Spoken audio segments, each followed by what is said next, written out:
Hello দর্শক, এবার Copa আমেরিকায় পুরো আসর জুড়ে মোট ফাউল করেছে ৮০টি। ফুটবলের সৌন্দর্য একমাত্র নষ্ট করে দিয়েছে কলম্বিয়া। কলম্বিয়া ফাউল করা দিকে শীর্ষে রয়েছে। টানা ২৮ ম্যাচ অপরাজিত আছে কলম্বিয়া। কলম্বিয়াকে হারাতে নতুন কৌশল করে রেখেছে আর্জেন্টিনা।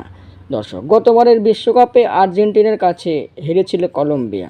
এবার সে আবারও কোপার ফাইনালে মুখোমুখি আর্জেন্টিনা কলম্বিয়া। দর্শক, কলম্বিয়াকে নিয়ে ব্রাজিলের ভক্তরা যতই লাফালাফি করুক না কেন, শেষমেশ জয় হবে আর্জেন্টিনারই। দর্শক, এদিকে মেসিদের হেড কোচ স্ক্যালোনি একই বার্তা দিলেন। বললেন কিভাবে চ্যাম্পিয়ন হতে হয় আর্জেন্টিনা তা ভালোভাবেই জানা আছে। আর ম্যাচে যদি বেশি ফাউল করে কলম্বিয়া, আমরা অন্য পরিকল্পনা করে রেখেছি। দর্শক, ম্যাচে ফাউল বেশি হলে আমরা ভালো প্লেয়ারদের উঠিয়ে নিয়ে ফাউল করা প্লেয়ারদের নামিয়ে দেব। এবার চ্যাম্পিয়ন কি আর্জেন্টিনাই হবে নাকি কলম্বিয়া হবে? কাকে আপনারা কোপার শিরোপায় দেখতে চান? কমেন্টের মাধ্যমে জানিয়ে দিন। ধন্যবাদ।